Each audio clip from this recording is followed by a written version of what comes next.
We have this one, and you guys know I'm really big on the visuals here. This one,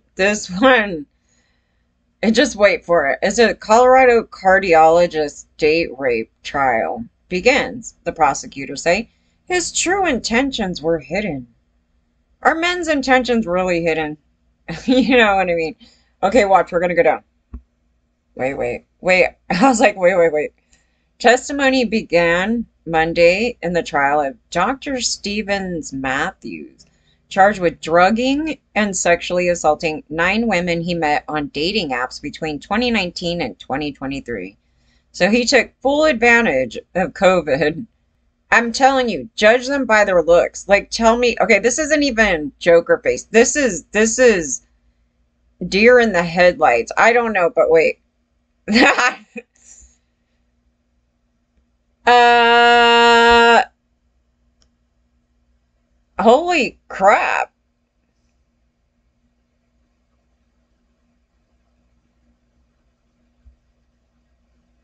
It's almost like, okay, it's almost like Joker faces there, kind of like there's a strange kind of like smirky thing.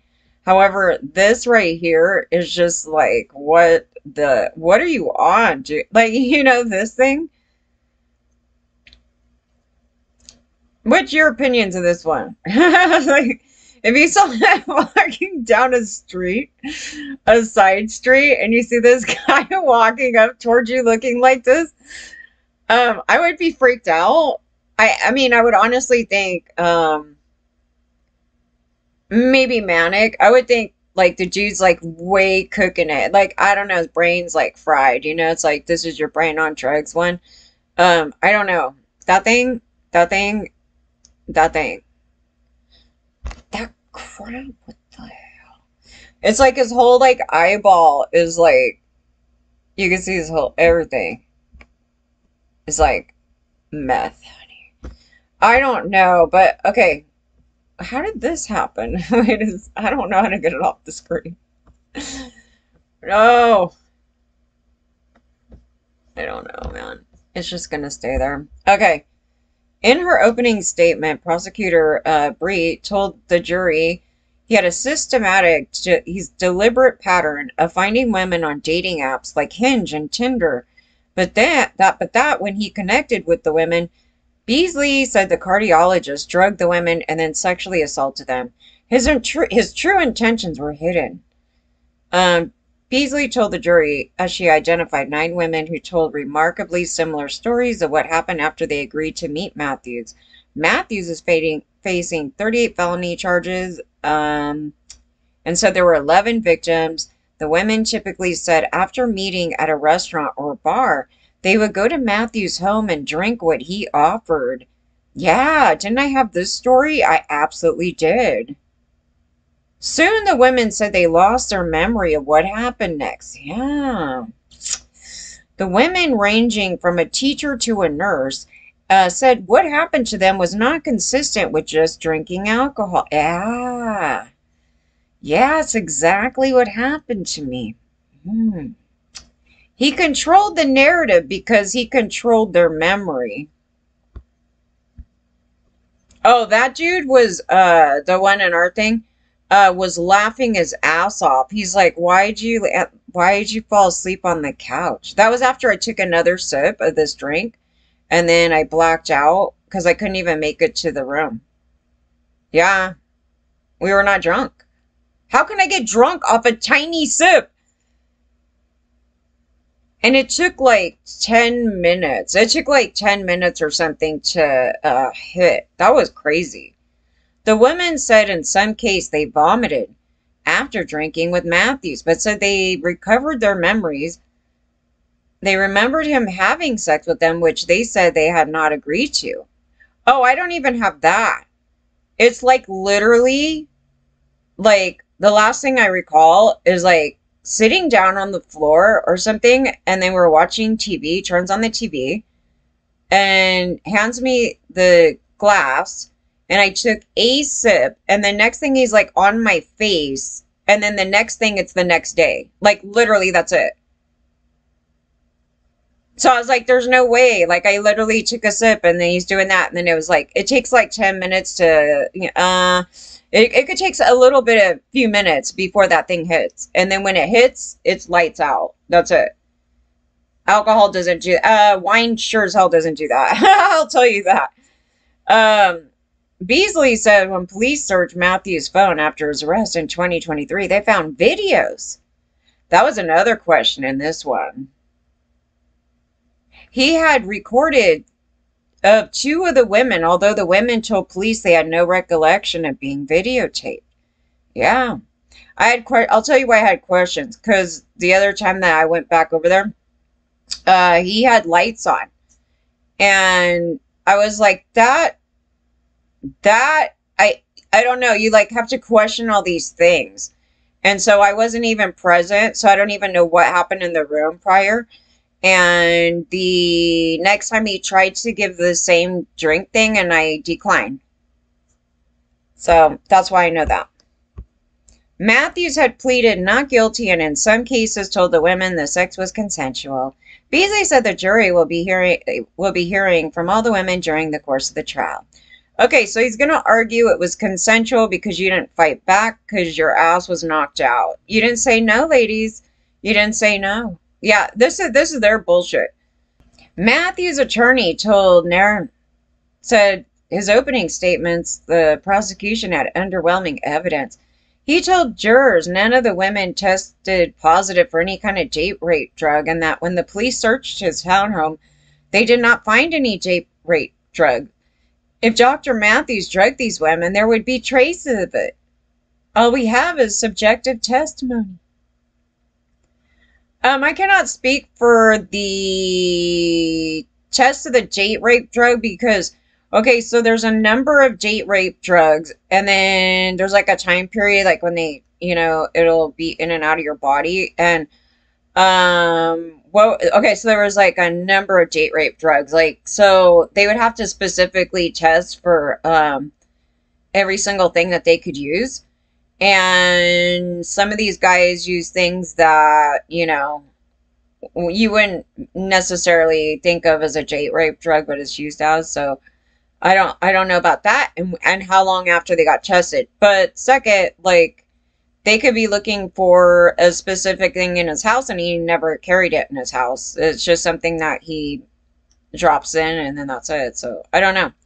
I can't answer all that, but I know that in our case that definitely there was something involved, and I talked to some other people regarding those things, and it's consistent with somebody adding an addition to a drink. So it's the quality of evidence, the quantity of the evidence that matters. Yeah, so if he's just sneaky enough to where nobody finds anything, then, we should just let him go. It was like earlier in the day, a jury of 9 women with 7 men were selected to hear the case, which is expected to last through the end of the month. 12 will be actual jurors and 4 will be alternates. And then although the identity of the alternates won't be known until deliberation begins. Matthews, wearing a blue button-down shirt, blue tie, seems intensely focused through the day and is being held in the Denver jail on a $5 million bond. Beasley said Matthews gaslighted the women after their dates, telling them that something must have happened to them after they left his home. She said a juror would hear from numerous outcry witnesses over the course of the trial, along with the expert on rape myths. Don't let the victim blaming narrative distract you. The victims are not on trial. And my thing, I didn't go to the police because I told you guys a number of things here. It wasn't because I'm scared of the police. It's because I was just living with LAPD and I fled and they were targeting me and they were making threats. And so the following thing happened in the mix of that, and they were trying to take me down and they tried to go to the Van Nuys courthouse and I got raped in the middle of this. And then the guy that's in the band with him was doing things with LAPD. So what I did was I went to the website and I posted, ladies, please watch your drinks. So I actually gave a warning. and I was talking to people in the background, which included the Ronnie James Geo camp. I actually have ticket proof and financial proof that I actually was at a show at the House of Blues, which is actually related to this other creepy story after the fact. It's really creepy, actually. The entire story is because when I went to them, that was at the end of 2005. And they had this set up on me to try to make me homeless. So this was their whole thing about it. So then when I went to tell one of the Ronnie's little handler over there, I was like those people that were helping out in the background with their stuff, okay, with the fan stuff and everything else.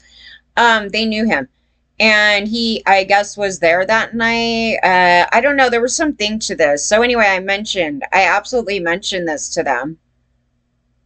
I absolutely did. And I was kind of, and the reason why I went back, I was trying to explain this because I was like, I felt gaslighted. I felt like, is it just me? I don't want to accuse somebody of giving me drugs and knocking me out. So what is the thing about that thing? Because I don't know. I'm uneducated on it.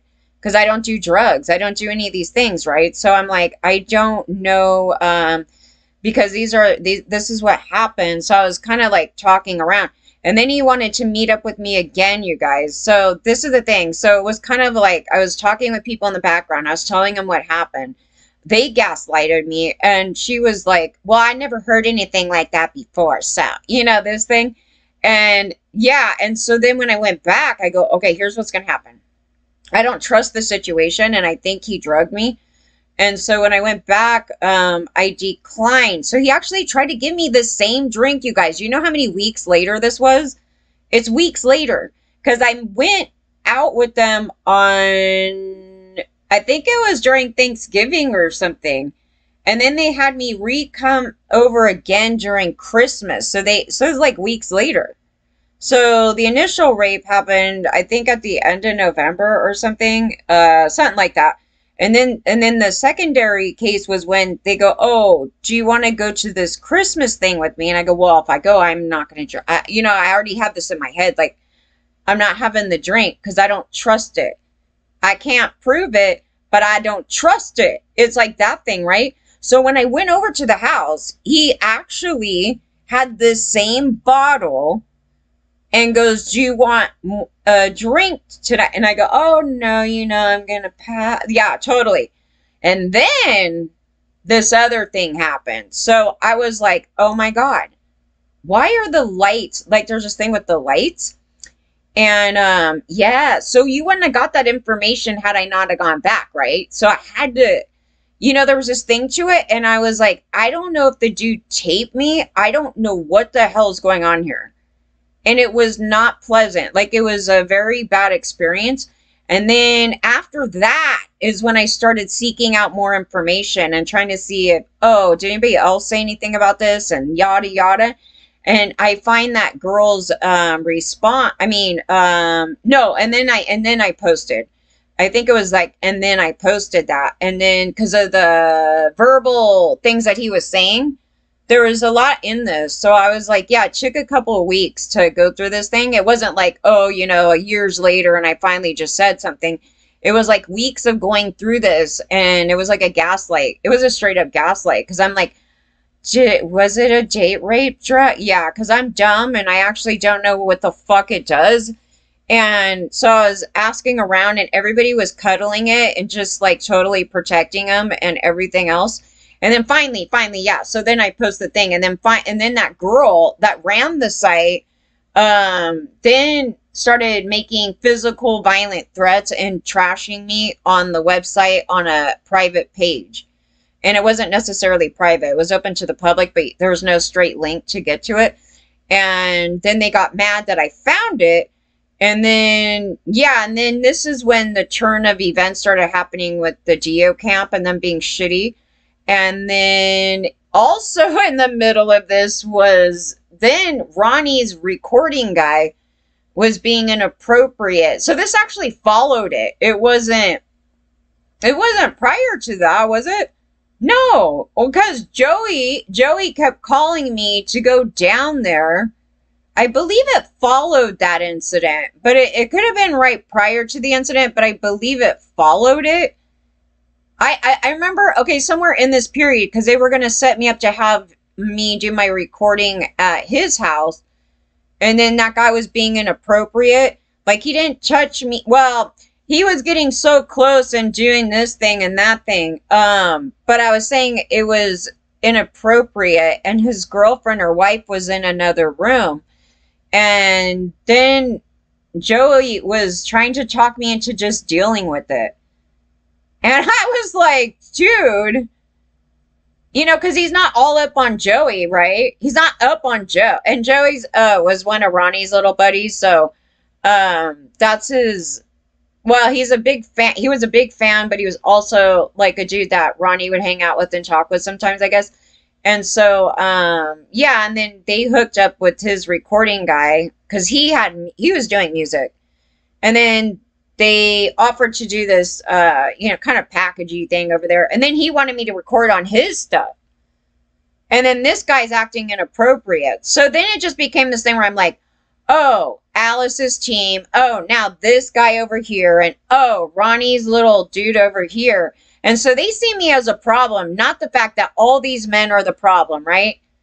Yeah. So then they started being shitty. And the next thing you know, Ronnie's on tour with Alice. Okay, so this was so awful. It was actually, I was like, if anybody didn't notice it, because it was like, I had to call somebody to be my bodyguard. So I called a ex-football player, right? So that love somebody, like love somebody. Yeah, because I was like, because I normally go to the shows, right? And I was like, I wanted to go to the show, but then they said that their people were going to be there. And I was like, is this a good idea? I feel in danger because my perpetrator is a psychotic. And so, and I didn't want to see them at all. And I was debating this, so I actually shot out. And so, yeah, I have emails of a discussion of the bodyguard. And so he was going to do that for me for a certain amount of money and to go on this one evening.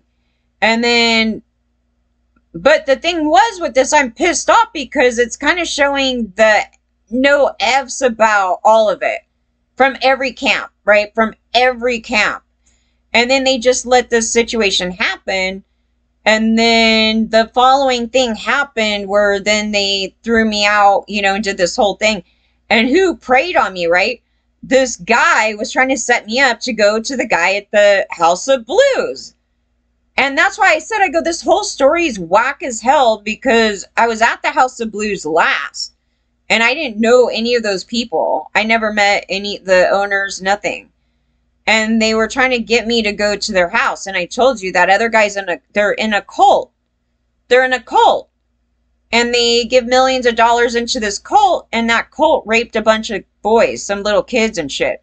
And so I was like, I don't know. I'm so glad I declined it. Everything was bad about it. But yeah, that's the circle of idiots over there. And yeah, no, it's not me. It's men. It's 1000% men. And they know what they're doing. The fact that there's some woman, like the girl in the story is just as bad as like a Sharon Stone. It's like the thing is she loved the guy, the perpetrator. And then she's mad because she wanted to date with him and he thinks she's gross, right? He had this whole thing about it.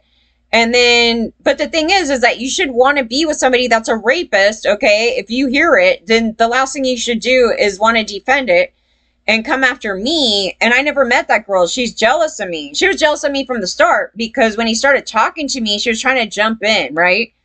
She's like seeing us talking and she's jumping in, you know, like that little chihuahua, you know, you're like, get away, you know, that thing. Yeah, she started coming up in. And I'm like, oh, who's that? You know, they tell me, oh, I did something for their family. Some bullshit. It was such a non-story, though, at first, because I was thinking, oh, it's just somebody. And then they said, oh, and she runs the website for the band, you know, this thing. And so I was just like, oh, okay. So maybe that's why she's being so annoying. But no, and then he finally says, he's like, that she wanted to have a date with them. Something weird, but he was like kind of degrading her in this way. And so I didn't even think any threatening, nothing, you know, like it's just this other thing going on. And then when this happened, then she started wanted to get physically violent with me, but not to my face, right? Because she's a coward. But yeah, she got caught. And then she gets mad that she's caught. You got to love this sociopath over here. She's putting shit out, then gets mad she gets caught. And, you know, it's just like, wow, you got caught. Maybe you should go to jail. I don't know. What are you doing? Yeah, so it's so weird. It was just like this other person in the story. And she's doing it because she wanted to have sex with that guy. So she's Sharon Stone. She's psychotic. Yeah, I mean, that's the end of this story, but that's what I'm saying. I go, that's exactly what happened here. It was such a gaslight. Like, the women know it's a gaslight. The thing was, I didn't even know anything about date rape drugs. I've heard about it, and so I never equated the past rapes that I had to being including a date rape drug. And I'm certain that some of those did. And, but at the time, it was like, man, I must have had a fucking lot to drink. Like, you know, like I was thinking like this because I didn't know the effects of that. And so then when this happened, I was like, okay, wait a minute. I literally know that I could literally drink down a shitload of wine without having a blackout like that. Like, blackout. I mean, we're talking nothing till the next day and off of a sip, right?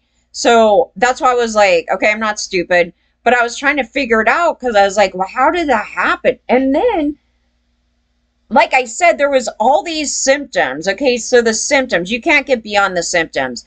If you overdrink, you know what happens. You literally know it has to go somewhere, right? If you overdrink, it has to go somewhere. You're going to be pissing all over the place, okay? Everybody should know this because you drink a tank of liquid, it's going to come out. And this was really important in it. That's why I said, I go, something so bizarre about this that I didn't even have to go to the bathroom for like a whole entire day. I go, wouldn't your bladder explode? I mean, you know what I mean? If you were that way because you overdrank. So that was indication one. And I had spoke to somebody else at another place that they're very well informed on addiction, rehab, all those things, and every one of these drugs. And so I started asking them about it. I go, isn't, you know, the signs of that? Because number one, I didn't have to go to the bathroom. Like, these are the private these are the private talks that you have about this thing. So coming up with somebody drugged you isn't just a made up thing out of nowhere. It's like, okay, we know what happens when we're drunk. We also know that you get a hangover.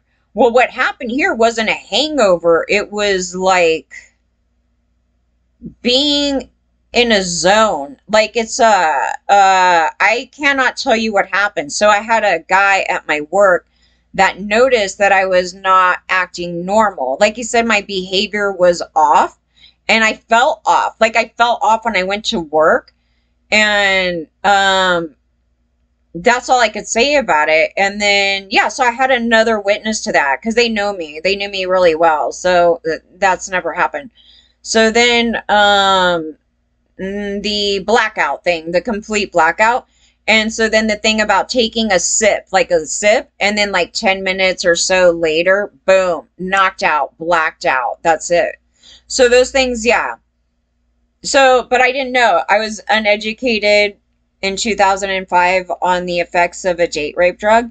I can't tell you what date rape drug that was. Something that was in the drink. That's all I know. So it could be one of these, you know, things that are going on, and he just put it in the drink. And so anytime women come over, he gives them this drink out of this green Chablis bottle. So that's why I was bringing it up, because there has to be other victims. And it was in a bottle. So the bottle's already open. It was this huge, huge Chablis bottle like my dad used to have. And it was filled with wine. And so that's what he was pouring the drink out of. So I don't know if he did an addition, like threw it in there, or if it's just already in that green Chablis bottle.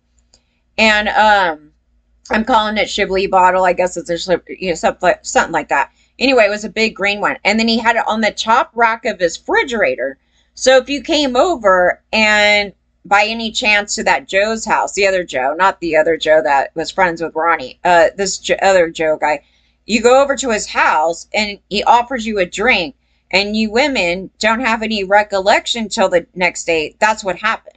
So they may not know either. That's why I'm bringing it up. It's just like these women here. It's like, man, it's a gaslight. Like, I don't know.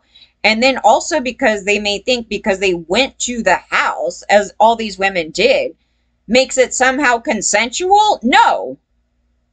So in my mind, I was like, God, you know, I went to the house. Like, why would anybody do this to me? Because I was sitting there thinking about it so hard. I was like, it's not like somebody attempted to do something to me and I said, no, I don't want to. It was nothing like that. And so I was warring with this thing right here, and nobody was helping me out. And I was asking everybody. And then we have LAPD over here making up fake shit and going to the courthouse. And at the same time, their band leader from the band Sweet is over here doing shit for LAPD and helping them with charity stuff. And so I'm like, yeah, it's not a fact that I'm scared of them. It's a fact that they're not going to do shit. They're covering up a crime. They're chasing me down. Then they made me homeless. Okay, this was the thing about it. So there was this big cycle of events. Then they wanted to bring up that girl in court. That's why I said, I go, this whole thing is psychotic because that person is related to other people. And I go, well, how did that even get brought up in court anyway? You know, like this whole entire setup on me. And I didn't do anything wrong, nothing wrong. I wasn't the one getting threatened to be arrested. It was LAPD that was getting threatened to be arrested by other officers. So what happened with that, right? Why would Internal Affairs hide that shit? They have an MO to do it. So I'm questioning it. I go, well, why wasn't the officer fired at the time that this was going on? He's doing major misconduct here. But second, you know, it's like, for them, when they went to go investigate it after, to sit there and say that nothing happened here is bullshit. Well, their usage was, their wording was unfounded. I'm like, what are you talking about unfounded? The police were over there several times. Not on me, on them. But that's what led into that case of me getting raped. It was the very following thing right after it. Yeah, I have a life, man. I just go on a date. I wasn't even expecting to go on a damn date. I was going to a club and I wanted to hire the guy to do recordings with me because I was watching him, I don't know, for a couple weeks. I don't know. My friend took me over there and we were watching it for a couple weeks. And one of the local magazines, the rock magazines, those people were hanging out there too. And so we were hanging out up in the upper, I'm like bleachers. I'm like, I don't know what that's called. We were hanging up way up in this one area. So I was scouting on my own and I was telling my friend, I go, yeah, that guy right there's got stage presence. I like how he plays. Maybe I should talk to him because I have a hard time getting basis as is, you know. So I was, it started like that. It was literally not the, that wasn't exactly the focus of this thing. So when I went to go talk with them, then he turns around and asks me on a date. And then that's when I said, you know, why not? You know, it was kind of, it turned into that. Then it turned into, oh, rape fest. Okay. So yeah, this was absolutely wrong.